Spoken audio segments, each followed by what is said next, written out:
Hi, everyone, and welcome to Katie Couric. President Obama is facing a very difficult decision about how to move forward in Afghanistan, in a war the U.S. has been fighting for more than 8 years now.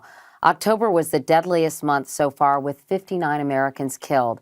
As part of the coverage of Afghanistan, the road ahead, we decided to devote this week's episode to examining the situation there with two very well-versed experts. George Packer is a staff writer for The New Yorker, and his new book is called Interesting Times. And Kimberly Kagan is a military historian and president of the Institute for the Study of War. And as always, we'd like to thank our sponsor, Dove. Thank you both so much for being here today. I really appreciate it. I don't know about you, but I wouldn't want to be President Obama. Well, I think I wouldn't want to be him in a variety of circumstances in this day and age. But when it comes to deciding what to do in Afghanistan, George, what are some of the things that he is weighing along with his war council? There's so many, I know. Yeah, I think that this was not the way he envisioned the first year of his presidency. I don't think he saw Afghanistan as becoming this all-consuming central problem that he would be dealing with month after month, hours and hours of meetings. But he inherited the war. He had made it a campaign issue. He came out with a strategy in March that was essentially a kind of, let's go ahead with counterinsurgency, fighting this war. It's important to our security. It's important to regional security. And now, months later, a lot of things have gone wrong. Among them, the Afghan election in August really turned out to be a disaster. I think a big turning point in the war because it turned out to have been won largely by fraud by President Hamid Karzai. And this, I think, caught American foreign policymakers really by surprise. They were not ready for it. And suddenly the question of, well, if we put in 20 or 30 or 40,000 more troops, and if we start doing counterinsurgency the way the Petraeus Manual and the McChrystal Assessment say we should, how much is that going to matter if our partner in Kabul is an illegitimate and corrupt and weak leader who doesn't seem interested in the good government that is a key component of counterinsurgency? So I think that is sort of the core political question that the Obama War Council is facing. And we can talk about the military questions in a moment, but how difficult is it to work with Hamid Karzai? I mean, I think it's interesting to compare the surge, and since you're a military historian, Kimberly, you can do this, the surge in Iraq and this potential surge and slight surge that occurred in March in Afghanistan, because it's a very different situation politically in those two countries, isn't it? Of course, Iraq and Afghanistan are different political environments, but I think that there are many lessons that we can learn from the way in which General Petraeus and Ambassador Ryan Crocker engaged the Maliki government during the surge period in order to understand how we can proceed with a counterinsurgency strategy in Afghanistan. First of all, we have to remember that legitimacy is the output of a counterinsurgency strategy. If a government is sufficiently legitimate, then there is not actually an insurgency against it. So part of the goal of a counterinsurgency strategy is actually to establish the legitimacy of the government with the people. But you think the Taliban wouldn't exist if the Karzai government was more legitimate? I think that the Taliban would almost certainly exist. The question is, would the Taliban actually be capable of providing a competition within Afghanistan for the support of the people, and a competition in which the Taliban is able to provide more services for some of the population of Afghanistan than the Karzai government itself. What we learned in Iraq is that Prime Minister Maliki was a weak leader at the beginning of his term and was not capable of extending his writ through Iraq, nor was he capable of securing the population, and he was tolerating within his government malign actions. Supporters of death squads were in official positions within his government and abusing their power. And I think that this is actually something that we can draw lessons from, because General Petraeus and Ambassador Crocker, along with all of our military and civilian efforts in Afghanistan, went after the abuses of power that were being undertaken by the Maliki government, and actually confronted a number of players from Maliki down to smaller, lower-level general officers, lower-level officials, in order to compel them to stop those behaviors that were actually alienating the people from the state. And I think that this kind of aggressive interaction, both with Karzai and members of his administration, is part of the key to success in Afghanistan. Do you think that would be effective? In other words, once you clean up corruption, because I know they've, just appointed an Afghan panel to kind of, and people wonder if that's like the fox guarding the hen house, to weed out corruption in the Afghan government. But isn't it much more complicated than just that? It's extremely difficult for a foreign power with however many troops to change the political culture of another country. I mean, an obvious analogy for Afghanistan is Vietnam, because there we have a rural insurgency with a sanctuary across the border. Pakistan in this case, and a weak and corrupt and increasingly illegitimate central government. But Afghanistan should be a lot easier than Vietnam, because as you say, the Afghans had an experience of the Taliban and they rejected it. I mean, 2001 was a true liberation of that country. The Taliban have had a second life because the Afghan government gave them that chance, and I think because many of the mistakes that the US government and the international community made, mainly mistakes of omission, allowed the Taliban to have that second chance. What do you mean mistakes of omission? Basically, we turned our backs on that country. We never had anywhere close to the number of troops that we needed there. The money we did spend was largely wasted on big contracts for private contractors who sent 90% of the money back to the United States. We took our eye off Afghanistan. I mean, it's pretty simple. And also, our policy there was not to secure the country. Our policy was essentially to keep as small and light a presence as possible. And neutralize the terrorists. And try to focus on, the terrorists at the border. And essentially, we forgot that there was a Taliban. It turned out the Taliban had not been defeated. They had really withdrawn across the border to Pakistan and reconstituted themselves. And a lot of the old figures are now back in play. Some of them are shadow governors in provinces across Afghanistan. So, I mean, it was not our policy to fight a counterinsurgency. It was our policy to fight a counter-terror war, which is a very different thing. And that meant that instead of securing the population, we went after a handful of bad guys, and in the course of that, we managed to alienate a lot of the population because we didn't have enough troops to prevent the kind of long-range airstrikes that end up killing a lot of civilians. So we're really starting from very close to zero right now, and it's very, very late in the day to try to make up that much lost time. Let's talk about the Taliban and Al-Qaeda, because I think a lot of people don't quite understand where these two groups intersect. So Kimberly, explain for us the Taliban versus the terrorists who actually want to perform these, jihads, but the Taliban actually support their work as well, right? Of course they do. What we have in Afghanistan is a network of enemy groups who are tied by close personal relationships between their leaders. And when we look at the key enemy groups that our coalition is fighting in Afghanistan, we have the Taliban led by Mullah Omar, and we have the Haqqani network, which operates largely in eastern Afghanistan, now led by Siraj Haqqani, formerly led by his father, Jalaluddin. Wow, that's impressive, by the way. Can I just say that? Thank you very much. Jalaluddin Haqqani was actually an anti-Soviet jihad fighter, created or really sponsored part of the war against the Soviets in the 1980s, and actually invited Osama bin Laden into Afghanistan in the 1990s when he needed to move headquarters, shall we say. He and Osama bin Laden had done fundraising before in the Gulf together in order to create funds for their respective movements.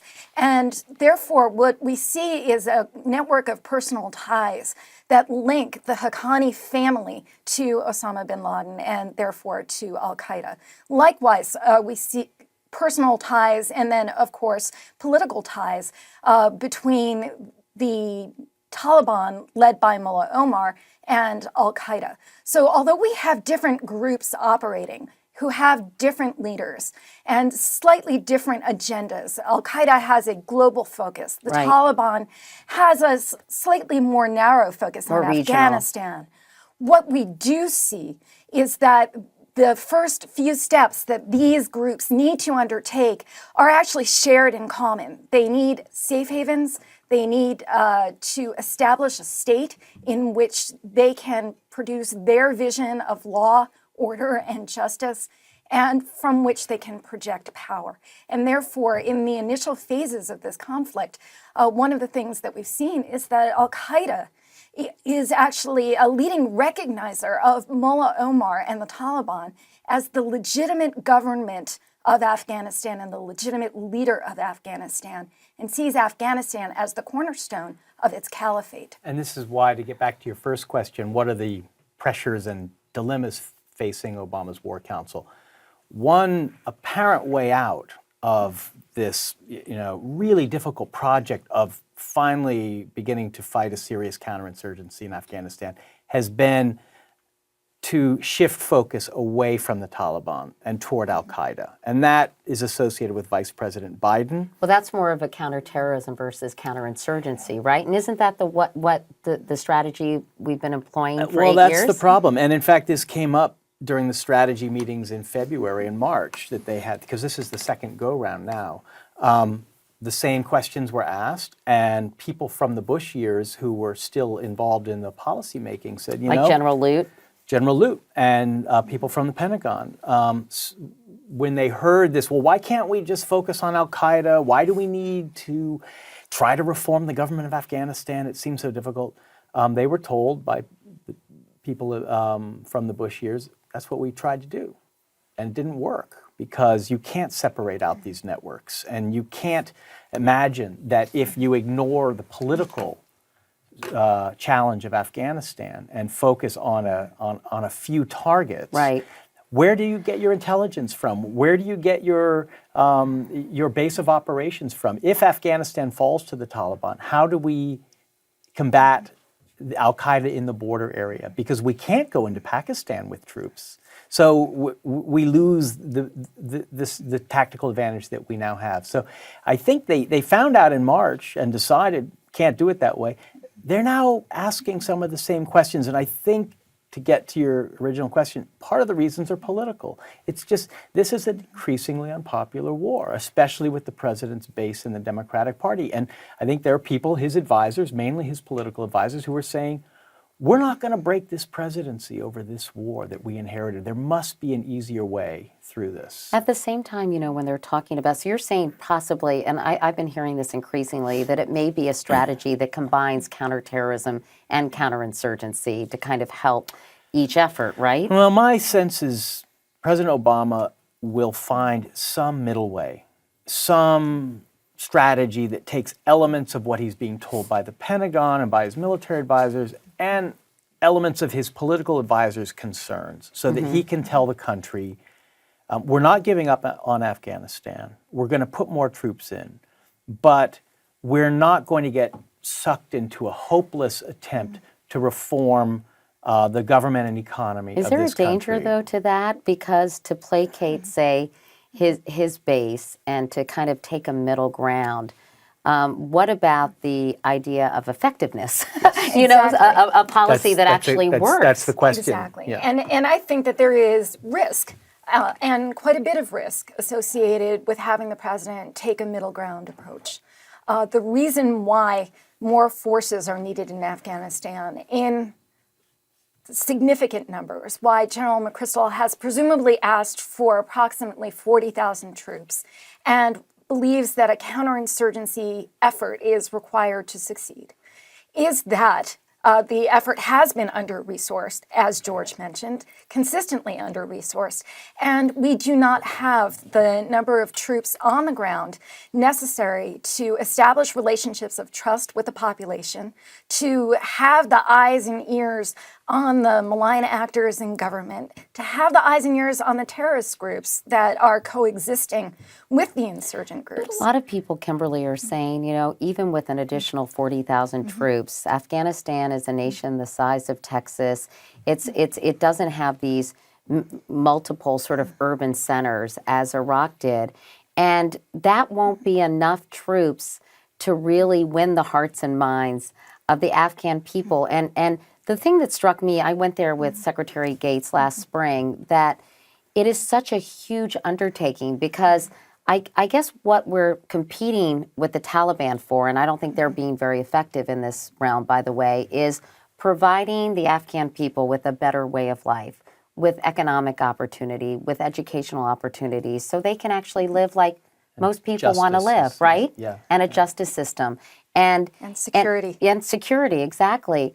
But even with the additional complement of troops, many people say you're not going to be able to provide security for all the people there. And furthermore, the kind of nation building we're talking about to provide all the things that we just outlined would take years and years and years. So when I left there, I thought, how are they ever going to accomplish these things in a short amount of time so they don't look like occupiers, as Secretary Gates doesn't want them to appear?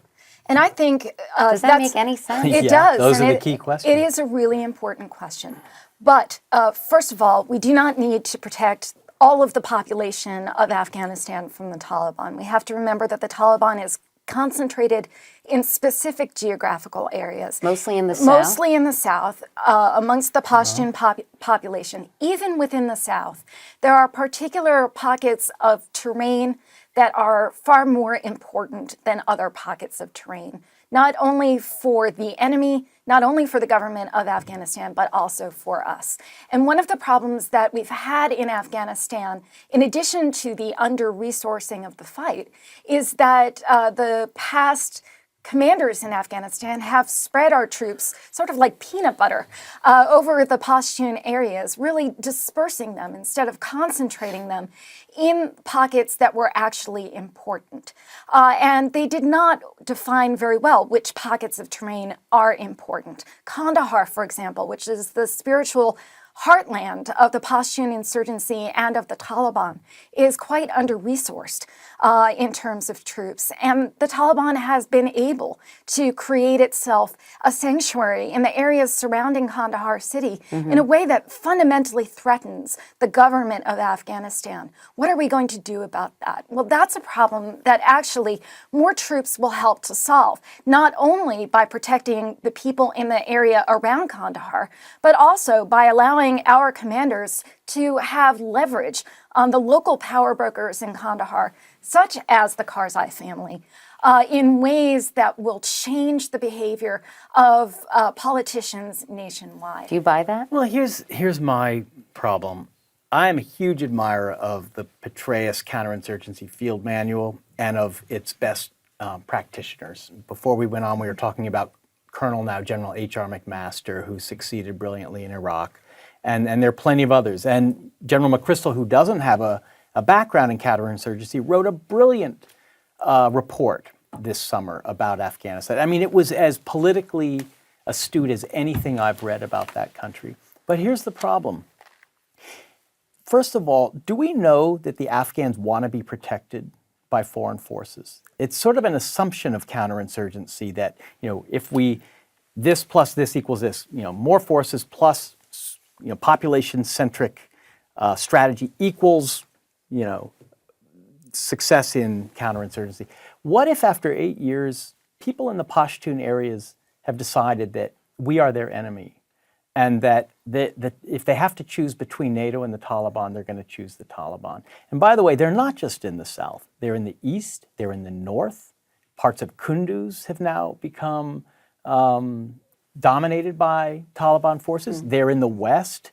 They're even in the northwest. I mean, they really are in at least half the districts of Afghanistan have a very heavy Taliban presence. So the first question is, when we use that language, on what basis do we know that this is what the Afghan people want? Can I just ask you a Sure. follow-up, and then don't forget your second Yeah, thought? yeah. But when you hear about the atrocities committed by the Taliban and the extremist views and cutting off people's heads and executing a woman who left her boyfriend for somebody else, I mean, just all these crazy things that you hear about, how could that be a choice that the Afghan people would be willing to make. I'm just curious. And don't we have some kind of intelligence that is monitoring sort of attitudes about U.S. forces in Afghanistan? I mean, that doesn't seem like something that should be left to conjecture. Well, the reporting I read suggests that, more and more our troops may go into parts of Helmand province and be told by local leaders, yes, we're glad to have you here. But that's what they're told when they're there. What do we not hear when we're not there? I mean, friends of mine who have done extensive reporting in Helmand, when the surge went into Helmand over the summer, they found that, and you can read it in the New York Times and the Washington Post, the Afghans were telling them, we don't want the Americans here. They're just going to bring the Taliban down on us. We're going to get caught in the middle. Oh, I see. And in fact, this is a threat to us. We want to be left alone. And yes, it's true that the Taliban have a reputation for brutality and viciousness and a thoroughly retrograde ideology, and that reputation remains because that's who they still are. But right now, the Afghan people are sort of left to choose between Taliban governance and pretty much no governance in large parts of the country. Maybe they feel that the U.S. forces are ushering in the Taliban. If the U.S. forces were there, the Taliban would leave them alone, too. What I'm saying is you can't erase the last 8 years. It's not as though we can begin again in 2001. They've now had an experience of NATO presence. I'm not saying I'm sure that this is true. All I'm saying is if you're going to say counterinsurgency with more troops is the answer, you have to ask yourself some political questions. Is this what the Afghan people want? And second, do they have a government capable of being a partner? We can't just tell Karzai and his ministers and his provincial officials, be better. Because the Anbar Awakening was so critical in Iraq, and is there that kind of group of those kinds of local leaders who would be willing to reject al-Qaeda in Afghanistan as they did in Iraq? I think that there will... We gave you a lot to work with here. Lots of really great material. First and foremost, security is a necessary prerequisite for a movement like the Awakening, including like the Anbar Awakening. And it is no coincidence that the Anbar Awakening came at a time when then Colonel Sean McFarland was providing a degree of security and conducting a counterinsurgency campaign in Ramadi that allowed the tribal sheikhs actually to take a stand against al-Qaeda. So in other words, you're saying that the security was provided to them so they were free to take a political position. I think that there is an ongoing relationship between the provision of security and the willingness of individuals actually to take a stand. And it's not one way or the other. It's not security first and then a change. It's not that people make a stand and then security comes.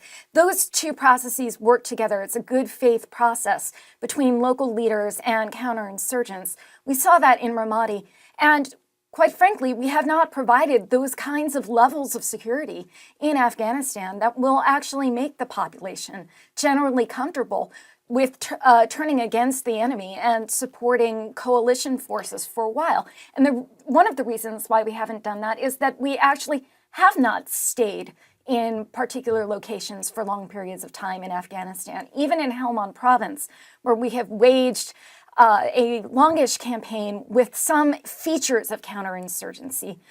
We have watched our troops bounce from one town to another in a way that has made the populations and you somewhat think the more additional resistant. you think the additional troops would change that? Yes, I do. Because what it will allow us to do in Helmand province is actually stay for a while and develop those kinds of relationships of trust that are necessary prerequisites for the population, not necessarily to turn widely against the Taliban, but simply to stop tolerating them passively as well as actively. That's actually what we're looking for. And we're not looking for them to be fans of the United States of America.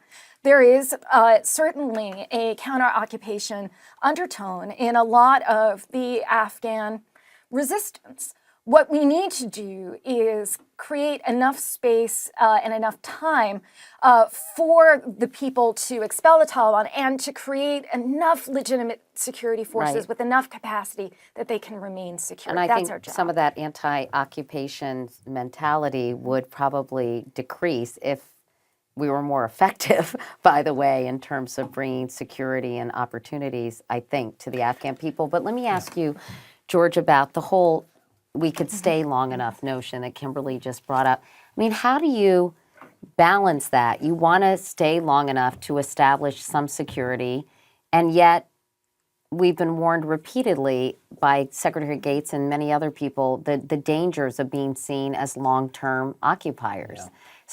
So how do you achieve the goals in a finite amount of time? I mean, how do you do that? Yeah, I mean, that's the conundrum, that every time they open their mouths and talk about our strategy, they rouse one or another set of anxieties on the part of people in Afghanistan. And we should also talk about Pakistan, because they're intimately connected.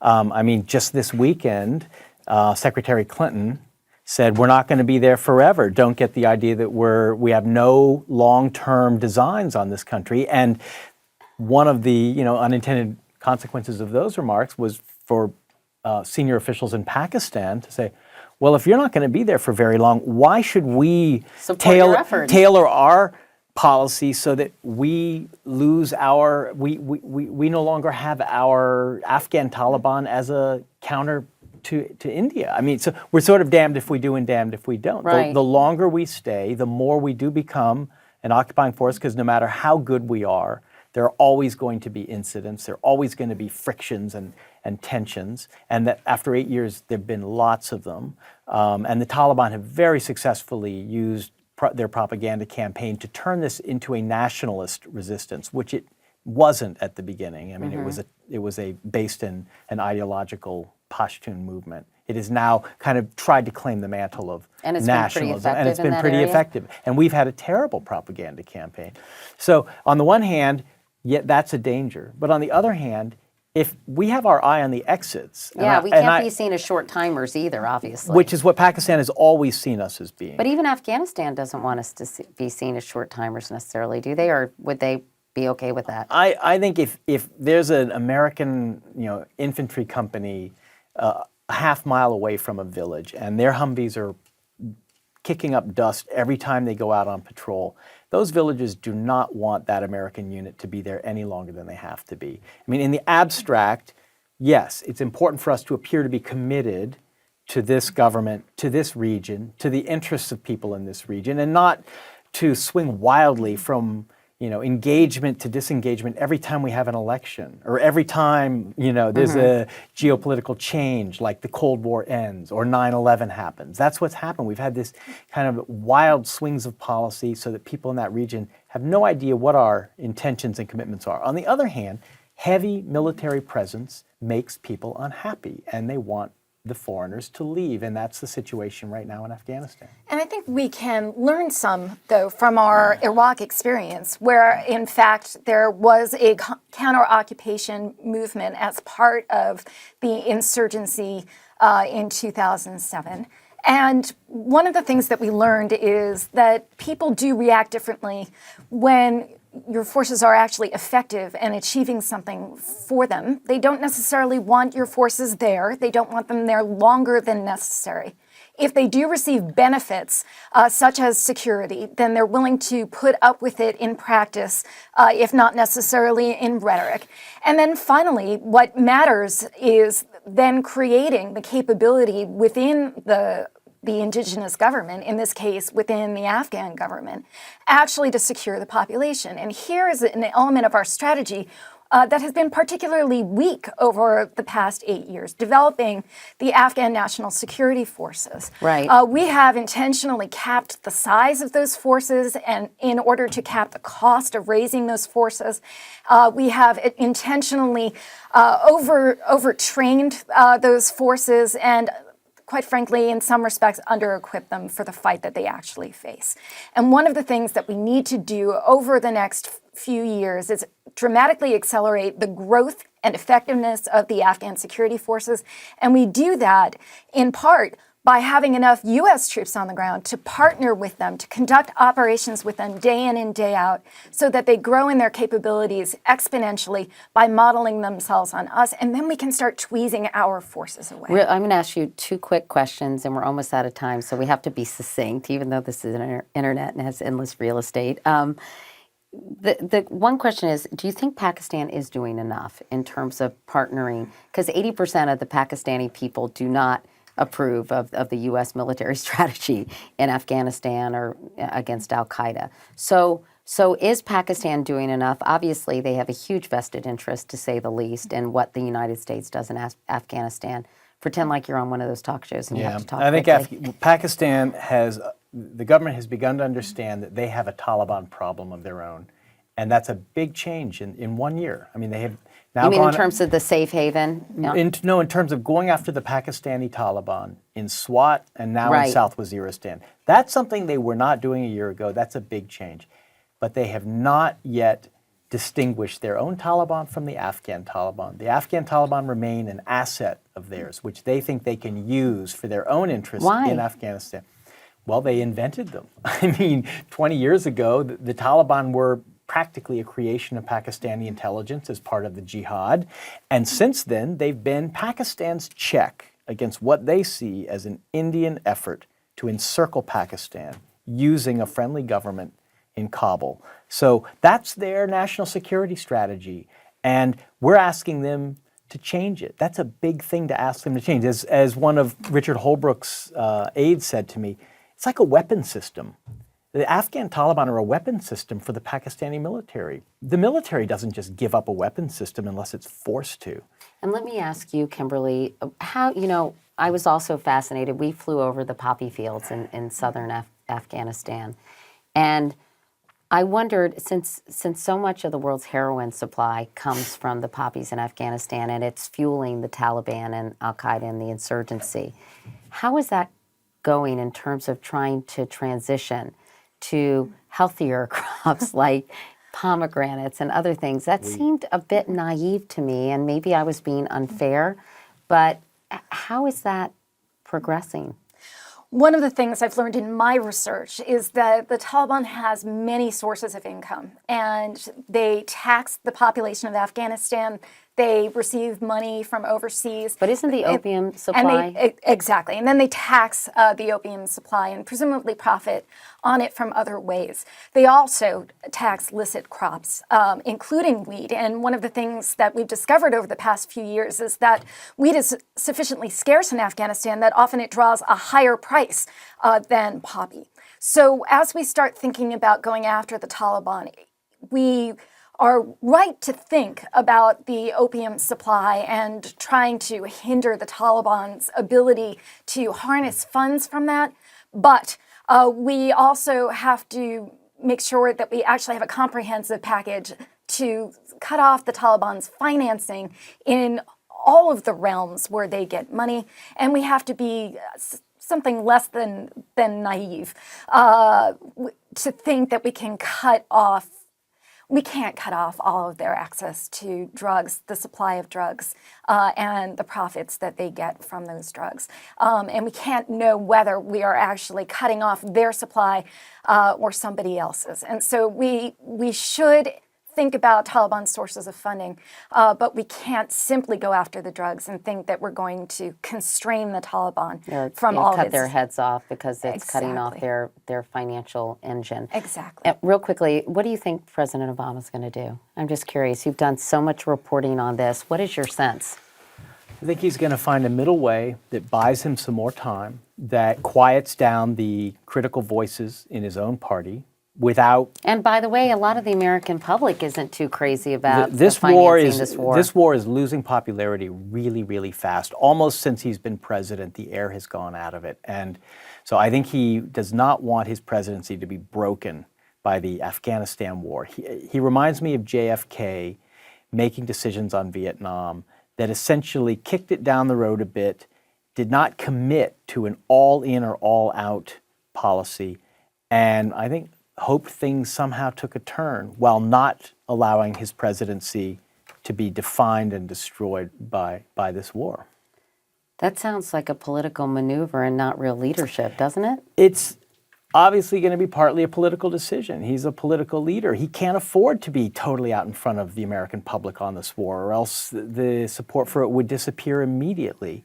On the other hand, I think he's doing something that George W. Bush never did, and it's very important. He is showing civilian leadership. George W. Bush allowed, in the last years of his presidency, allowed military advisors to make his policy for him, essentially said whatever Petraeus wants, he gets. Obama is calling the shots. That's what the president is supposed to do. He's the commander-in-chief. And so I salute him for restoring civilian leadership of our military policy. And if the generals are unhappy because they're not going to get all the troops that they've asked for, that's actually the life of the general. It's the political leaders who are in the position to know what all the other demands on the country, on the military, and on our capabilities are. And I think Obama is restoring the balance there in a way that's very healthy. It may be taking a while, too long for some people's patience. Dithering, as Dick Cheney would say. To me, what he's really doing is showing how a president deliberates and showing who has to make decisions and how they have to make decisions on these war and peace matters. And real quickly, what do you think he's going to do? I don't know what he's going to do. I know what you'd like him to do. I know that, in fact, he has a huge responsibility in this decision-making as commander-in-chief. I believe that he actually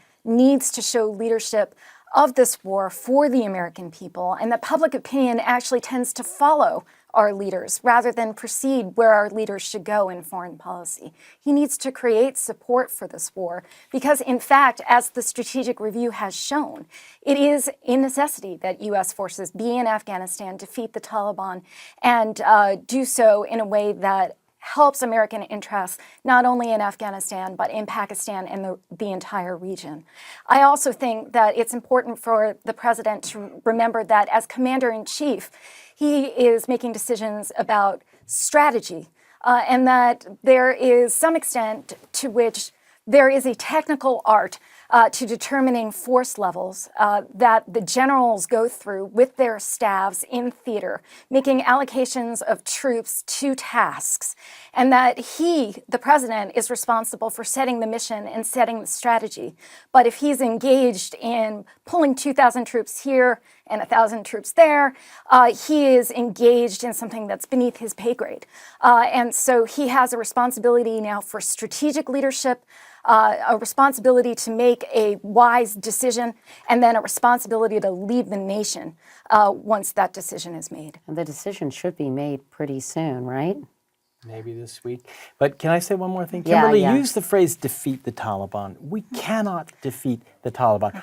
All we can do is reduce the Taliban's ability to gain power again in Afghanistan. I think that's probably Obama's main goal at this point. And that's going to involve negotiating with the Taliban. It's not going to involve any military victory. I think it will involve military victory. I think that probably the right term of art in military tactics is neutralize. That is to say, to render the enemy incapable of using its capabilities to achieve its objectives. And what we've seen so far is that we have not tried to defeat the Taliban. We have been engaged in a constant state of disrupting the Taliban. Disrupting the Taliban does not actually lead to the accomplishment of a goal. In order to be able to create the political order that we want, we will need to use military power to compel them as an organization to take a step back, not to be able to execute their operations in the way that they want, and then to come to a settlement from a position of weakness rather than a position of strength. That's our goal. Well, point, counterpoint here.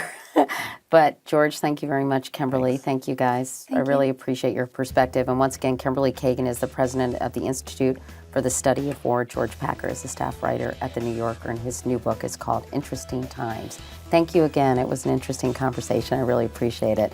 Now stay tuned for a message from our sponsor, Duff.